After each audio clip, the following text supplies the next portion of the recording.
Being a royal means you get access to the most fashionable and luxurious clothes around. After all, designers will be falling over themselves to dress you. But there's a downside. Everything you wear is governed by some pretty strict restrictions.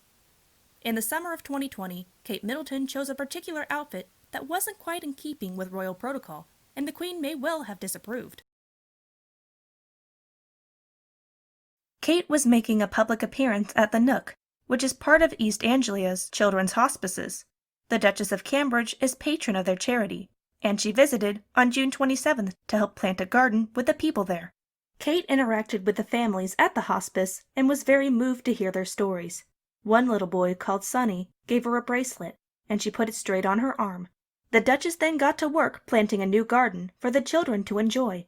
It included sensory herbs and strawberries, as well as sunflowers, in memory of hospice children who had sadly passed away. Kate also revealed that her own children had been having a sunflower growing contest back at home. She reportedly told the families who were helping, "Lewis is winning, so George is a little grumpy about that." Kate kept a smile on her face and seemed to lift spirits, despite the difficult circumstances. The Duchess's outfit during the public appearance looked casual. However, the truth is that royal outfits are almost always anything but. Kate and all the other royals have some strict rules to follow whenever they're out and about. Protocol governs not only what a royal must wear, but also how they should wear the clothes and when.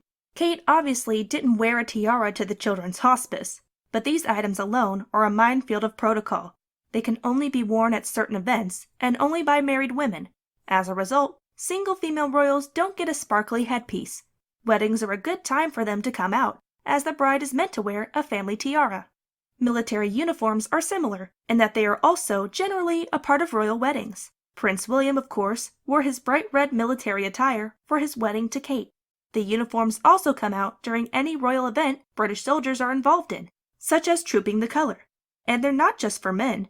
Princess Anne wears her uniform on occasion too.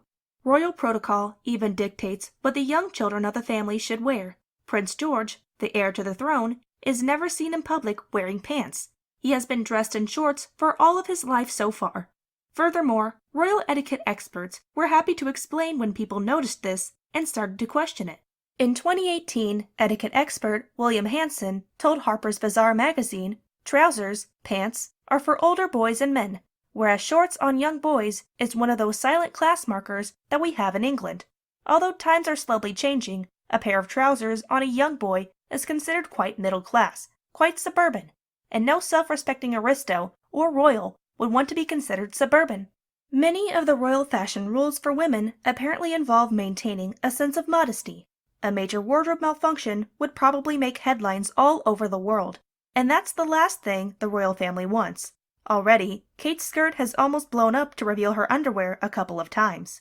Needless to say, the whole world knowing what Kate wears beneath her dresses would be very embarrassing for everyone involved. So, she's apparently been taught a fashion hack from the Queen herself.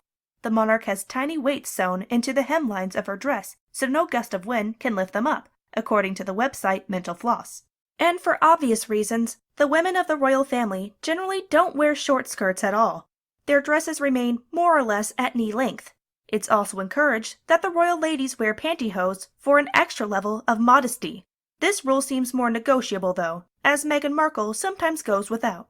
Princess Diana apparently had a trick to preserve her modesty when out in public. The mother of Harry and William liked low-cut dresses, but she understandably didn't want photographers snapping pictures of her cleavage. So, Diana would hold her clutch bag to her chest and cover everything up whenever she was getting out of a car. In fact, bags and clutches are a whole subject in themselves. Royals almost always hold these items in their hands, rather than slinging them across their shoulders with a strap like most of us would do. There's a reason for that. It means they have an excuse not to shake hands with people during walkabouts, according to Bustle. And the Queen too uses her handbag to avoid people, but in a different way. When she wants a dinner party to wrap up, Mental Floss claims that she will subtly place her bag on the table as an indication to her staff that they have to finish things within 5 minutes. And this is not the only signal she uses. It's not a good sign if you're ever speaking to the Queen and she shifts her handbag from one hand to the other. Hugo Vickers, a royal historian, told People magazine that it means she's tired of the conversation and would like to move on. And if she puts it on the floor, that's even worse. The Queen is signaling that she would like to be rescued from you immediately. The Queen does, however, specifically pick her clothes out with the public in mind. Royal fans may note that the monarch wears something very brightly colored during almost every public appearance she makes, and that's apparently done on purpose. The Queen's daughter-in-law Sophie, Countess of Wessex, explained on the Queen at 90 documentary that this is done so that members of the public will be able to spot her in a crowd. There's also the matter of the Queen's gloves. These items are fashionable, but that's not their only function. They also spring from the concept of a monarch frequently going out and meeting her people. The Queen wears gloves because they help slow down the spread of germs, and obviously that's of paramount importance. Then there's a few royal fashion rules which aren't a matter of protocol or safety, but are simply there due to the personal preferences of the Queen. For example, she reportedly hates brightly colored nail polish and considers it vulgar. Therefore, you won't see members of the family wearing it very much. There's another royal rule the Queen has placed down during her life, but this was because she had to learn it the hard way. All royals need to carry a black outfit when traveling overseas in case another member of the family passes away while they're gone. It's no doubt unpleasant to think about, but this rule must be adhered to. The Queen, then still a princess, didn't bring black clothing with her when she went abroad to Kenya in 1952. But while she was away, her father the king died. It would have been very inappropriate for her to be seen wearing a color other than black when she arrived in Britain, so she had to wait while someone fetched her one. Such is the seriousness of managing the Queen's wardrobe that the monarch even has someone break in her shoes for her. In 2017, royal wardrobe designer Stuart Parvin told the Evening Standard newspaper, "The shoes have to be immediately comfortable. She does get someone to wear them. The Queen can never say, 'I'm uncomfortable, I can't walk anymore.'" So, there's clearly a lot that goes into picking a royal outfit, whether you're the Queen or a duchess.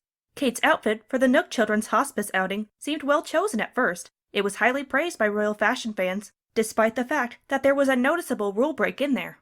Kate's dress was a $189 Marie-Louise midi dress by Faithful the brand, and it was especially praised. One commenter wrote on the royal fashion website what Kate wore in June 2020, "I simply love this dress on the Duchess. It's simply cheery, and everyone needs a bit of cheer these days. It made her stand out in photographs in a pleasant way as well." Kate wore a pair of $167 wedge heel coconut espadrille shoes from Russell and Bromley to go with the dress. And one person on What Kate Wore commented on the attractive number. "I adore the espadrilles with a metallic sheen. However, they were a big breach of the Queen's fashion rules." Elizabeth II also apparently hates wedge-heeled shoes just as much as color nail varnish. Back in July 2015, an inside source told Vanity Fair magazine, "The Queen isn't a fan of wedge shoes. She really doesn't like them, and it's well known among the women in the family." Interestingly, Kate appears to rarely wear wedged heels while the Queen is actually present. But looking back over her many public appearances, it's clear that she doesn't share the thoughts of her grandmother-in-law. The Duchess has rocked wedges a few times after she became a member of the royal family. And Kate seems to be quite a fan of wedges. The Duchess has a few particular pairs she wears during engagements when the Queen isn't around. One style from the outlet Monsoon has been seen on her during her tour of India and Bhutan, and also when she helped launch the Heads Together initiative in 2016. And Kate's sister-in-law Meghan Markle has also worn them a couple of times, again when the Queen is not present. She wore black cast-iron wedges during a tour of South Africa with her husband Harry in September 2019. These also were affordable for those who wish to copy her style, as they sold on Net-a-Porter.com for only $120. And other royals also seem to like the shoes too. In 2019, Lady Amelia Windsor wore wedges to her sister's wedding, even though they were arguably far too casual for such an occasion. At the time, the website Who What Wear noted, "We would never think of wearing espadrilles to a wedding, and a very formal one at that." Yet Amelia Windsor gets the balance right with her daisy print Gul Hjorgel dress and white hat. Meanwhile, Elizabeth II may not like wedges, but it turns out that other queens do. In 2020, Queen Letizia of Spain toured a monastery with her husband and wore cast-iron canvas wedge shoes. The Daily Express wrote that they were clearly comfortable for the royal as she walked around the medieval monastery. And it seemed that Kate had no problem at all flouting the wedges rule. Indeed, not long after wearing that style of shoe to the hospice event, she decided to do so again. In July 2020, she appeared at the launch of a BBC initiative for children called Tiny Happy People Wearing Wedges.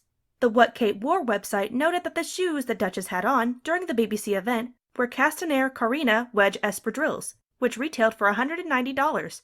The website informed viewers the style is handmade in Spain and has a suede upper, thin ties that wrap around the ankle, and a 3-inch rubber-trimmed heel. It's also been noted by keen fashion watchers that castaner wedges, in particular, seem to be a favorite among the royals. In November 2019, Good Housekeeping magazine did a feature on them and showed where fans could get a hold of them for inexpensive prices. They called the items Kate and Meghan's favorite shoes. The magazine wrote of the shoes, "Why are castaners espadrilles so coveted, you may ask? Well, quite simply, they are comfortable. We can vouch for that. And where trainers aren't so appropriate for public outings, these wedge shoes are the next best thing. What's more, the Spanish brand is known for its craftsmanship. Rumor has it that lots of luxury designer brands' espadrilles are made in the same factory, so if you buy a pair you know they'll last you a few summers." Good Housekeeping also suggested that Kate's royal rebel sister-in-law might have encouraged the Duchess to let her guard down regarding shoes. The article said, "It seems Meghan's smart/casual outfits inspired Kate to try something new in 2019. She was spotted wearing a pair of suede castaners several times this summer." There's another option too. Kate might well have developed her apparent love of wedge heels from her sister Pippa. The other Middleton sibling has been seen in that kind of shoe a lot, including while she was on her honeymoon to Australia, and she too seems to prefer the castaner brand above all others. But why does the Queen herself dislike wedge heels so much? People have long been trying to figure it out. In 2019, someone posed the question on the Quora question and answer forum and got some interesting responses. One person suggested that the Queen's experience of World War II could be to blame. One user wrote in response, "The Queen hates wedges because they remind her of austerity and rationing during World War II. One thing that was not rationed was cork, so people used it to make their own shoes, which had to be a wedge shape because the cork was too soft to make a separate sole and heel." Nevertheless, Kate manages to wear her wedges despite the Queen's hatred of them. Furthermore, there have been no reports of footwear-related tension at the palace. And, as people on the What Kate Wore website pointed out, fashion choices are probably the least important thing when visiting a children's hospice.